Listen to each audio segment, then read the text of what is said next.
you made a great point. You brought up the Nation of Islam, and that's funny because historically, the last great royal or the last great empire that we have was an Islamic one, ironically. So how do y'all feel about that? Do you think that Islam would be the answer? Not saying I'm a Muslim because I used to be, but I'm really not into religion at this point. But if that was the past thing that worked for us, do you think that that can be a remedy today or no? May I ask a strange question real quick? Aisha, I've never met you before, but how do you feel? How do you feel at this moment? In regards to what? Your personal feeling. How do you feel? Like, how are you? Am I in a good mood today? Like, how are you? How do you feel right now? I'm good. I'm fine. Okay. The reason I ask is because of your body language. It seems like, and I don't know you, so I don't have anything to compare it to. This could be your physical representation of happiness. But I ask in as much as we got all Black folks here, we're discussing the issues of our community, and it almost seems like maybe you're a bit drained. And I don't know you. That's why I ask you. I don't know why you're concerned with me being drained or not, but I'm definitely not drained, and I'm definitely listening and have been a part of the conversation the entire night. I just think that you guys were having your own dialect, and I probably zoned out a couple of times because you're long-winded, and I feel like I already knew the point of what was going to be said. But no, I'm doing just fine. I yield the floor. That was kind of. I mean, y'all can see her mannerisms. Y'all can see how she is acting. Y'all can see how she's just not engaged, and now she wants to be disingenuous. And oh well, there's nothing that's wrong. I'm just sitting here, just kind of just listening to you guys, and just this that. Ma'am, you're agitated, you're irritated, and as we go on later on in the video, you will start to see where you really see where she has an issue, right? Because she feels like she's been called out. But not only that, she's going to bring up that, hey, well, I think his name is Ill, if I'm not mistaken. What's his name? You got philosophical. I mean, she wants to then try to push the narrative that he is out here downing Black women when they weren't even talking about that, right? They weren't even talking about that. Now, to give y'all some context, pretty much this before any of this happened, Pearl Davis was on here. This is why you see the Saint the Center, because he wanted to have a debate with Pearl. She's been running for the longest, right? And then, fast forward, they end up having a conversation about the Black community, right? So they're sharing ideas. And one of the topics was, or one of the conversations that they brought up was why you wouldn't be able to bring all Black folk within the Black spectrum together, because we all have different values, right? What do I mean by that? For example, you have your Africans who come over here to America. The reason why, we wouldn't be able to come together fully because we have different values. This is why you tend to hear a lot of, this is why you tend to hear this thing that Africans come down here and they don't want to associate with African Americans. They try to distance themselves from us. My African friend explained to me that a lot of Africans don't like African Americans, and that's simply a difference in culture. So let me explain how I discovered this. My friend and me were sitting down at an IHOP at about 3 o'clock in the morning, and I invited him out. He said, "Thank you. I appreciate you. You are very kind." I said, "No problem, bro. I appreciate you." He said, "So you are from Africa, and why you don't have the accent?" I said, "Well, I've been here long enough to where I kind of adapted a Midwestern accent, and I kind of lost the African accent." He said, okay, I understand, okay. So we were talking, and he said, "Oh, look at those hood rats over there." And I said, "The hood rats?" And there's a bunch of Black people just being loud and rowdy. And I said, well, they're not really hood, it's just they're us. They're Black people like us. And he said, "You know how it is." And sadly, I knew exactly what he was talking about. You see, he then began to explain to me, like just in general, what I had thought and known for quite some time. He said, "Africans do not know African Americans at all. They do not like them. Let me watch this." He said, "Hello, brothers." And he signaled the hood rats that he calls them over there. He said, "What's up, cuz? Cracking?" Then he said, "Do you know who the African president is?" And he says, Nah, I had no idea.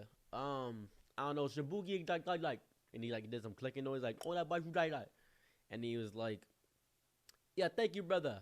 You all right? He said, yeah, I know my African history. I'm from the motherland. Peace up, word up. He says, word up. See, they are idiots. I'm like, oh, yeah. He starts explaining to me about how they don't know African history. They only know African American history. That's all they know. It's a difference. He said American Africans are not good. And I'm like, what do you mean not good? He said they're not us. They're not cultured like us. They are not us. And then I asked, I said, why would like some Africans come over here because they want to be American? Well, they get American money, send it over to their family. Asians do this too. And there's a bunch of Asians in Africa for some reason. And there are there's a little subsection of Asian people, like Chinese people in Africa because there's no population laws. It's a whole thing. He was explaining all this lore to me. I didn't know anything about this. I was confused. I was like, are you sure this is real? And he said, as far as I know, this is real. This is what I know. I go by what I know. That is what I am. Then he started talking like homophobic and all this other stuff. And he said, well, think about it. Most older black people here even are homophobic. You know when they say, is he this? And I said, okay, that's fair. I'll give you that. But, you know, the newer generation is coming out and changing that. He says, no, newer generation African Americans are majority are homophobic. Same with Caucasus people. Caucasus people. They are also homophobic. And I said, okay, all right, okay, fair. And I was just learning how his perception was, and it got me thinking, why is it that way? Why don't Africans like African Americans? Can someone explain that to me? A lot of people will say that they feel that they are better than. Now, I've heard a lot of it, right? And I did come across one person. I think he was from Uganda. I had to get my homegirl. This is one I was working with.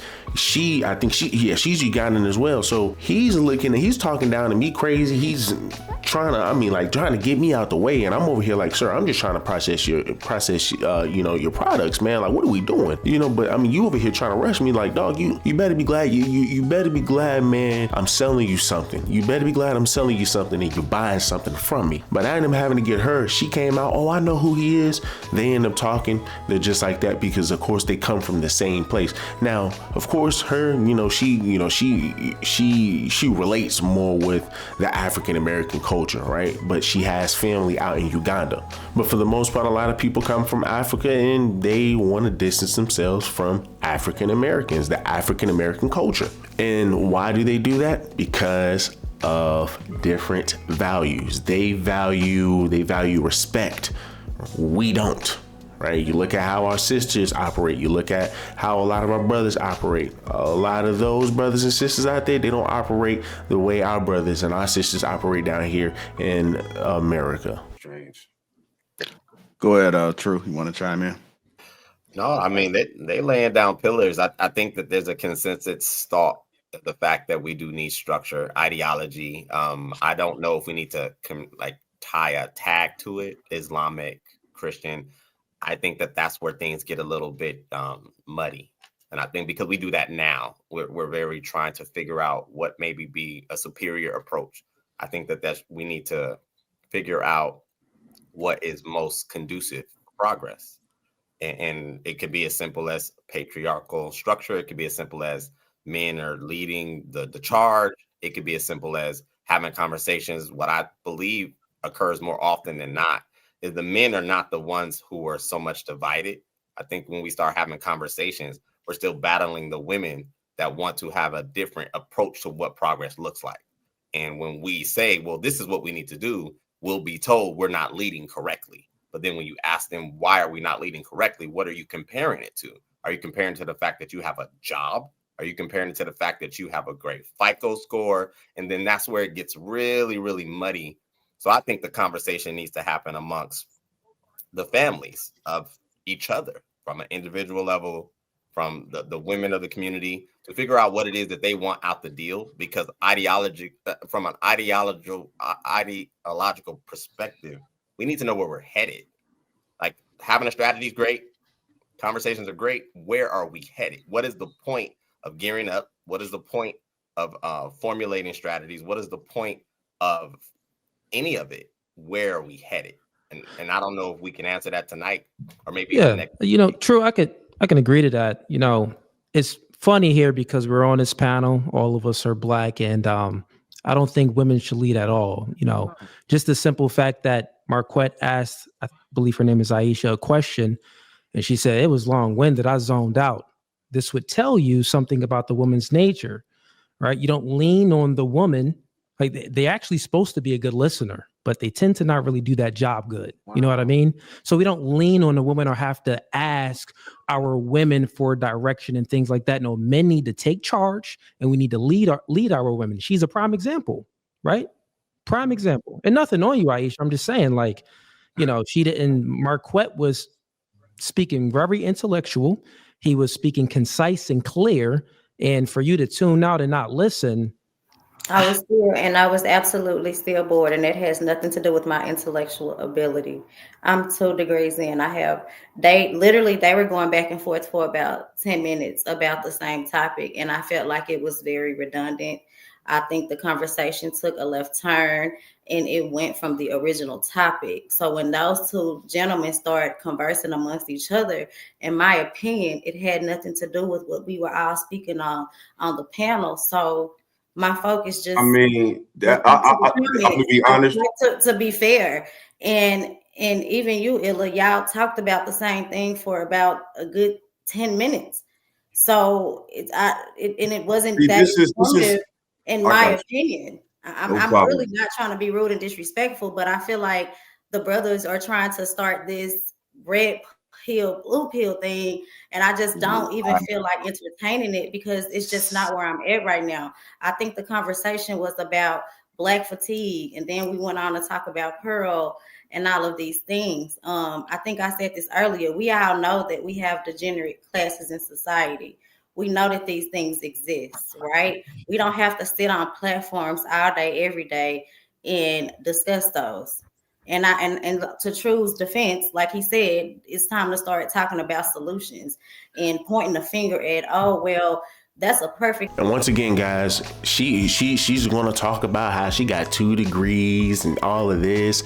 This is why you can't have women in high positions of power. This is why you can't have women trying to lead a group of people, because once again, we are sitting here sharing ideas. As I've just stated before, guys, Marquette tried to give a solution, right? Because we're talking about why can't we all bring Africans together and African Americans together and Jamaicans together, because we all value things differently. Our values will pretty much conflict. But man, you didn't hear that. Now, did you? Because you're emotional, because you just, oh my gosh, I don't even want to freaking listen to this. Man, we're on here to share ideas. And to be honest with you, the fact that Marquette even, and I'm gonna put the full video down in the description so y'all can go ahead and go check it out. But the fact that he can at least give us something, right? The fact that he can tell us why certain things may not work out, and he's still giving us solutions. The foundations, I guess he's throwing money to.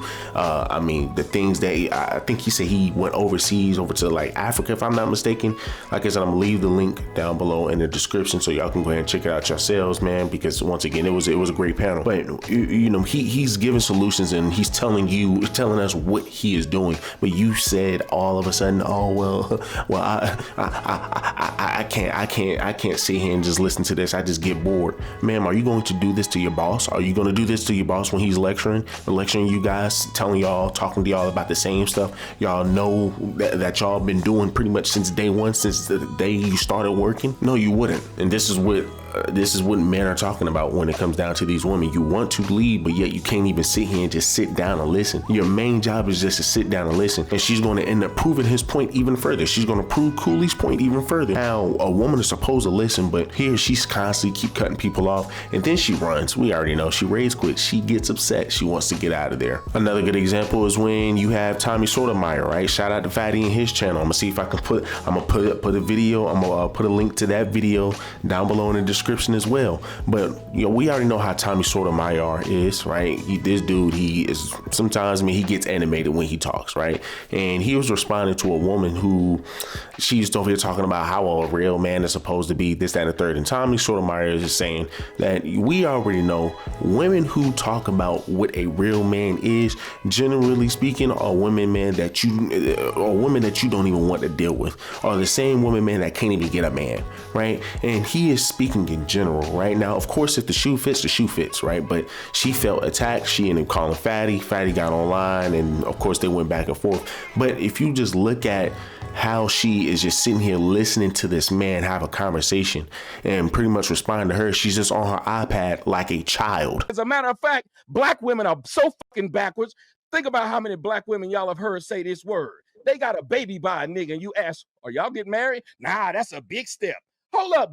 You can get married in Vegas in a drive-through and get divorced the next damn day. But if I get you pregnant, you stupid, you got 18 years of this motherfucker, and then after that, you got to put him in the world, and he could turn into Jeffrey Dahmer. But it make more sense for you to think about marrying me than reproducing with me. Only black women say stupid shit like that. Once again, these are women who want to be in the workforce. These are women who want to lead groups of people. These are women who want to be managers, And this is the issue that we have with intersectionality, sitting here trying to take women ideas and stuff, because we allow these type of women to infiltrate corporations and be around a bunch of men, which, don't get me wrong, there are a lot of women that are cool. Like I said, the Uganda chick, she's cool, right? I call her my sister. That's how cool she is.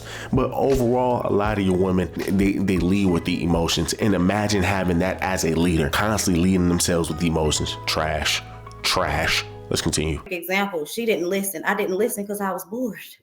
Point Well- blank. It had nothing to do with my intellectual ability or my ability to listen or receive information. So I just don't think that was true. I seen a couple of people. I think Sweeney dozed off. Like, let's be for real. I'm pretty sure he didn't hear everything the conversation was about, but he wanted to take his time to point out me, which I think is very lovely. And I love the disingenuous concern. But I was just clearly bored because y'all went back and forth for 10 minutes. And I'm not in the business of I'm gonna slide after this. Going back and forth. So I just let y'all speak because I'm not gonna be disrespectful. Hey, look. Can I just say, I'm about to leave, sweetie. I'm about to leave, and I'm out of here.